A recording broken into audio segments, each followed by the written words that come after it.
Oke, Assalamualaikum warahmatullahi wabarakatuh. Selamat pagi adik-adik. Hari ini kita masuk ke materi kedua tentang dasar ekonomi. Nah, di sini ada faktor penggerak kegiatan ekonomi. Yang pertama yaitu kebutuhan ekonomi yang sifatnya tidak terbatas. Yang kedua kelangkaan atau scarcity karena ketersediaannya terbatas. Yang ketiga, pilihan atau alternatif atau sering disebut opportunity cost. Ini penggunaan sumber daya untuk tujuan tertentu. Dan yang keempat, konsep ekonomi dibedakan menjadi dua. Yang pertama kebutuhan atau need, yang kedua keinginan atau want. Nah, menurut Budi Yono, itu ada 3 macam kegiatan pokok ekonomi atau aktivitas ekonomi. Yang pertama konsumsi, yang kedua produksi, dan yang ketiga pertukaran. Sumber daya ekonomi adalah faktor yang digunakan dalam proses produksi untuk menghasilkan barang atau jasa yang diinginkan. Nah, sumber daya ekonomi ini bentuknya bisa macam-macam ya. Bisa sumber daya alam, bisa sumber daya manusia, bisa sumber daya modal. Nah, ini ada sifat teori ekonomi. Yang pertama, ekonomi deskriptif, yaitu analisis ekonomi yang menggambarkan keadaan sebenarnya dalam perekonomian. Contohnya krisis moneter tahun 98. Nah, yang kedua, ekonomi terapan. Ini adalah cabang ilmu ekonomi yang menelaah tentang kebijakan yang perlu dilaksanakan untuk mengetahui permasalahan yang timbul dalam perekonomian. Dan yang ketiga, teori ekonomi, yaitu pandangan yang menggambarkan sifat hubungan sebenarnya dalam kegiatan ekonomi, serta ramalan peristiwa yang akan terjadi bila suatu keadaan yang memengaruhinya mengalami perubahan.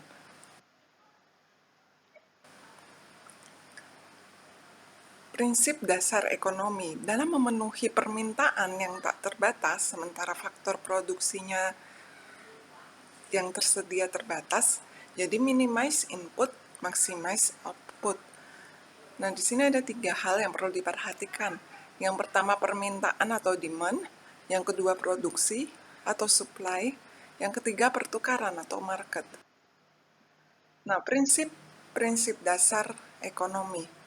Prinsip dasar ekonomi ini adalah patokan perilaku ekonomi dalam perekonomian yang mengarahkannya bertindak dan berkesesuaian dengan apa yang diharapkan oleh pelaku ekonomi dalam mengambil keputusan.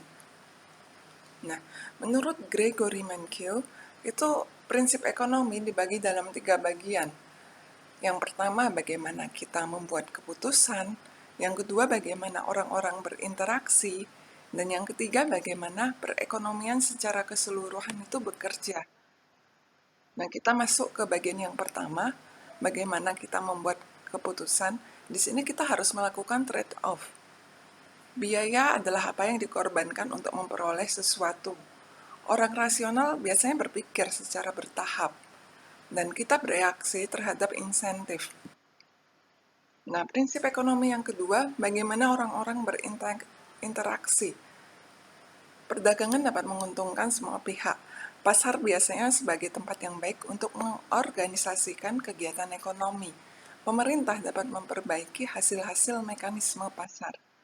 Sedangkan prinsip ekonomi ketiga ini bagaimana perekonomian secara keseluruhan bekerja. Ini mencakup standar hidup suatu negara tergantung tingkat produksi negara tersebut. Harga meningkat jika pemerintah mencetak uang terlalu banyak dan masyarakat menghadapi trade-off jangka pendek antara inflasi dan pengangguran.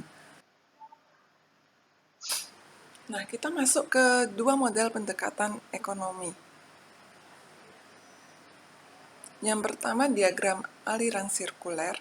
Ini adalah model visual perekonomian yang memperlihatkan antara rumah tangga dan perusahaan.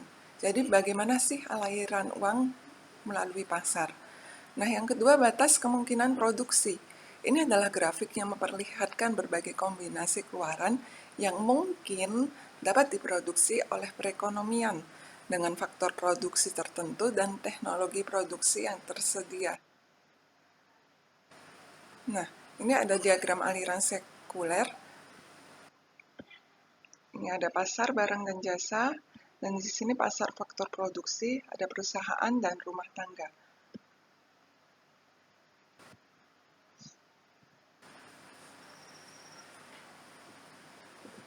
Nah, ini bagaimana aliran tersebut berputar, mungkin dari rumah tangga, perusahaan, atau dari perusahaan ke rumah tangga. Nah, dalam diagram aliran sirkuler ini, perusahaan menghasilkan dan menjual barang dan jasa, membeli dan menggunakan faktor produksi, sedangkan rumah tangga, ini kegiatannya membeli dan mengkonsumsi barang dan jasa, dan memiliki serta menjual faktor produksi. Jadi intinya, pada pasar barang dan jasa, itu perusahaan menjual dan rumah tangga membeli, sedangkan pada pasar faktor produksi, rumah tangga yang menjual dan perusahaan yang membeli.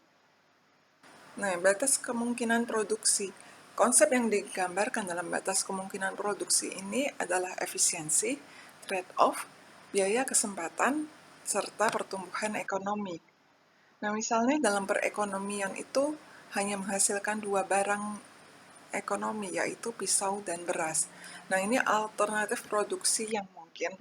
Misalnya yang pertama, 0 tabung beras, terus ada 15 pisau, dan seterusnya. Nah, itu akan digambarkan dalam bentuk grafik. Ini ada 6 kemungkinan bentuk grafik sesuai dengan tabel yang disebutkan tadi. Nah, bila ditarik garis, nanti akan membentuk kemungkinan titik-titik kemungkinan produksi. Nah, selanjutnya analisis positif versus normatif. Pernyataan atau analisis positif adalah pernyataan yang mencoba menjelaskan bagaimana adanya. Ini disebut juga analisis deskriptif.